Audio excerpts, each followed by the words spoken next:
Welcome दोस्तों। हमें friend ने पूछा था, पैकेज एयर कंडीशनर है, कंप्रेसर हमारा स्टार्ट नहीं होता है, क्या प्रॉब्लम हो सकता रहेगा, हमें क्या क्या पार्ट चेक करना चाहिए, कैसे आरएनडी करेंगे, हमारा कंप्रेसर का प्रॉब्लम है या फिर कंट्रोल्स का कॉन्टेक्टर का प्रॉब्लम है। कंप्रेसर हमारा 3 फेज है, तो ये वीडियो में इसी के बारे में डिटेल्स में जानेंगे। अगर हमारा कंप्रेसर स्टार्ट नहीं होता है तो क्या क्या पार्ट्स चेक करेंगे, कैसे आइडेंटिफाई करेंगे, क्या खराब है।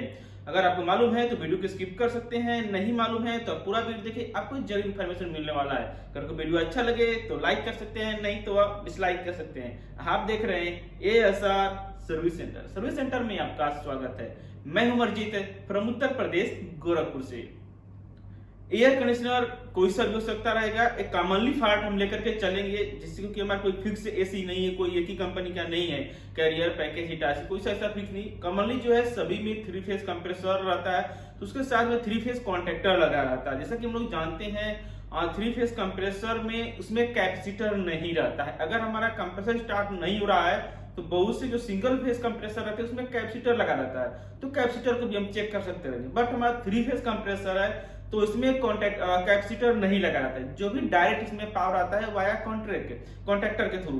कॉन्ट्रैक्टर में जैसा कि मुझे जो फेस पावर रहता है सभी डायरेक्टली जो है हमारा कॉन्ट्रैक्टर तक पहुंचाया जाता है, और कॉन्ट्रैक्टर से आउट जो है हमारा डायरेक्ट कंप्रेसर के तीनों टर्मिनल पे लगाया जाता है। बट हमारा जो कंप्रेसर रहता है, कॉन्ट्रैक्टर रहता है, कंप्रेसर कॉन्ट्रैक्टर रहता है, इसमें जो कॉइल रहता है A1 A2 रहता है, यहाँ पे कुछ कंट्रोल से पावर सप्लाई आता है, जिससे हमारा कंप्रेसर स्टार्ट होता है। तो हमें फर्स्ट में चेक कर लेना चाहिए कॉन्ट्रैक्टर में हमारा जो कॉन्ट्रैक्टर का प्लंजर है वो पुश हो रहा है कि नहीं हो रहा है, कॉन्ट्रैक्टर ऑन हो रहा है कि नहीं हो रहा है। फर्स्ट टाइम में हमें कभी मशीन के पास जाएंगे तो आप चेक कर सकते रहेंगे। कंप्रेसर हमारा स्टार्ट नहीं है तो पहले हम कॉन्ट्रैक्टर देखना है, कॉन्ट्रैक्टर हमारा ऑन है या नहीं है।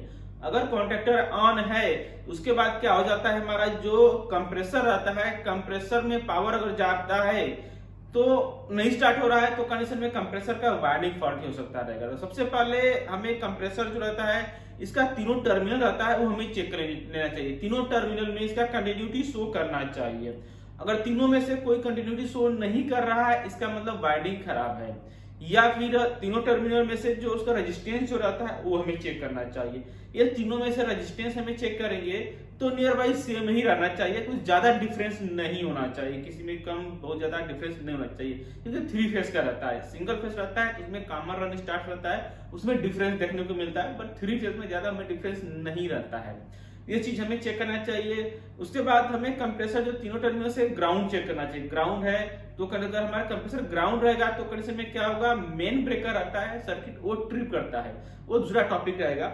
बट हम जिसका डायरेक्टली पावर कंटिन्यूटी चेक करेंगे, कंटिन्यूटी अगर हमारा सही बता रहा है, तीनों में ग्राउंड नहीं है, वो कंडीशन में हमारा कंप्रेसर वर्क करना चाहिए। नहीं कर रहा है, पावर इसमें आ रहा है, तो इसका भी हमारा जो सोल्यूशन हो सकता है, पावर इसमें चेक करेंगे। जो कंप्रेसर रहता है तीनों फेस में पावर प्रॉपर आ रहा है कि नहीं आ रहा है। कई बार होता है हमारा एक फेस में नहीं आता है, 2 फेस में आता है। जैसे कि कॉन्ट्रैक्टर रहता है, कॉन्ट्रैक्टर जो तीनों प्लंजर रहते हैं आपस में एनओसी कनेक्ट रहते हैं, इसमें क्या होता है कोई सा भी कॉन्ट्रैक्टर का जो प्लंजर एक रहता है वो खराब हो जाता है, हीट होकर के जल जाता है या शॉर्ट हो जाता है, जिससे क्या होता है जो ऊपर से जो हमारा पावर इन होता है वो आउट नहीं होता है। तो किसी में कम होगा, किसी में ज्यादा होगा, यानी कि जो है वोल्टेज ड्रॉप हो जाएगा, कम होगा, तो कंडीशन में कंप्रेसर स्टार्ट नहीं होगा। ये चीज हमें 3 phase motor compressor 3 phase power check करेंगे, इसमें मालूम चलेगा क्लियर किसमें वोल्टेज शो कर रहा है। इस तरह से प्रॉब्लम है तो कॉन्ट्रैक्टर हमारा खराब है, कॉन्ट्रैक्टर चेंज करना चाहिए।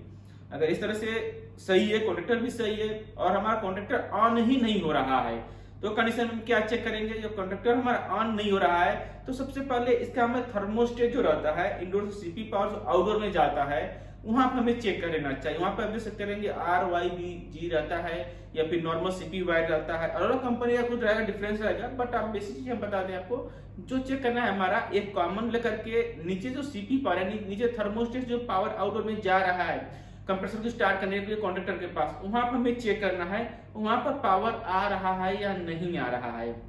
अगर वहां पर हमारा जो कॉन्ट्रैक्टर A1 A2 रहता है वहां पर पावर नहीं आ रहा है तो इसका मतलब हमारा जो मेन जो रिटर्न थर्मोस्टेट जा रहा है यहाँ से प्रॉब्लम हो सकता रहेगा। यहाँ थर्मोस्टेट हम नीचे आकर के चेक करेंगे ऑन पोजीशन में है या ऑफ पोजीशन में कितना टेम्परेचर सेट है। एक चीज और बता दें, कभी भी हमें जो फर्स्ट में बताना चाहिए था, कभी हमारा कंप्रेसर स्टार्ट नहीं हो रहा है तो सबसे पहले हमें रूम का टेम्परेचर चेक करना चाहिए। रूम में जो जा करके चेक करना चाहिए टेम्परेचर, थर्मोस्टेट चेक करना चाहिए। थर्मोस्टेट कितना टेम्परेचर पे सेट पॉइंट है। एग्जांपल हमें जो है सेट पॉइंट रखा हुआ है 20 डिग्री टेम्परेचर सेट पॉइंट रखा हुआ है। अगर हमारा नीचे जो है टेम्परेचर जो उसमें अगर 22 23 शो कर रहा है तो इसका मतलब हमारा कंप्रेसर स्टार्ट नहीं हो रहा है, नहीं वर्क कर रहा है। अगर हमारा 20 टेम्परेचर सेट किया हुआ है, अगर हमारा 19 डिग्री है, 18 डिग्री है, या 20 प्रॉपर शो कर रहा है, इसका मतलब कूलिंग वगैरह मेंटेन है, सब कुछ सही है, वर्क कर रहा है। और कंप्रेसर चेक करेंगे, यहाँ सीपी पावर आउट नहीं कर रहा है तो नॉर्मल सही है। ये चीज हमें चेक करना चाहिए। यहाँ से अगर कंप्रेसर थर्मोस्टेट पावर आउटडोर में जा रहा है फिर भी नहीं स्टार्ट हो रहा है तो उसका हम सर्किट चेक करेंगे जो इसके अंदर HP, LP, delay timers, SPPR या फिर ओवरलोड अगर आता है, यहाँ से हमें 1 by 1 चेक करना चाहिए पावर आ रहा है कि नहीं आ रहा है। तो अलग पार्ट में जानेंगे किस तरह से ओवरलोड चेक करते हैं, SPPR किस तरह से चेक करते हैं, डिले टाइमर किस तरह से चेक करते हैं। बट बेसिक चीज हम ये समझ लेते हैं, अगर हमारा कंप्रेसर जो है मेन हमारा कॉन्ट्रैक्टर तक पावर आ रहा है या नहीं आ रहा है, कॉन्ट्रैक्टर तक चेक करने के लिए A1 A2 में कॉइल चेक करना चाहिए, वहां पर पावर आना चाहिए, नहीं आ रहा है तो पीछे प्रॉब्लम हो सकता रहेगा। बट इसमें देख सकते रहेंगे जो हमारा प्रॉब्लम था 3 फेज का कॉन्ट्रैक्टर है, यहाँ से पावर वीक होने की वजह से भी कंप्रेसर स्टार्ट नहीं होता है। तो बेसिक कुछ इस तरह से हम चेक करते हैं 1 by 1 अगर हमारा कंप्रेसर स्टार्ट नहीं हो रहा है। आशा करता हूं आपको जरूर इन्फॉर्मेशन मिला रहेगा। इसी तरह से और प्रैक्टिकल वीडियो देखने के लिए, स्पेयर पार्ट्स के बारे में जानने के लिए हमसे जुड़े रहे। हमारे चैनल सब्सक्राइब करें, सब्सक्राइब करने के बाद जो बेल आता है, ऑल नोटिफिकेशन आता है, उसको ऑन जरूर करें। ये वीडियो का फीडबैक जरूर दिए, क्या अच्छा लगा, क्या नहीं लगा और क्या चीज के बारे में जानना चाहते हैं। अगर आप कोई सा भी स्पेयर पार्ट्स वगैरह टूल्स कुछ खरीदना चाहते हैं, नीचे डिस्क्रिप्शन में लिंक दिया हुआ है, विजिट करके आप बाई कर सकते रहेंगे और इसका फायदा ले सकते रहेंगे। आज आपका दिन शुभ हो। Thank you for watching.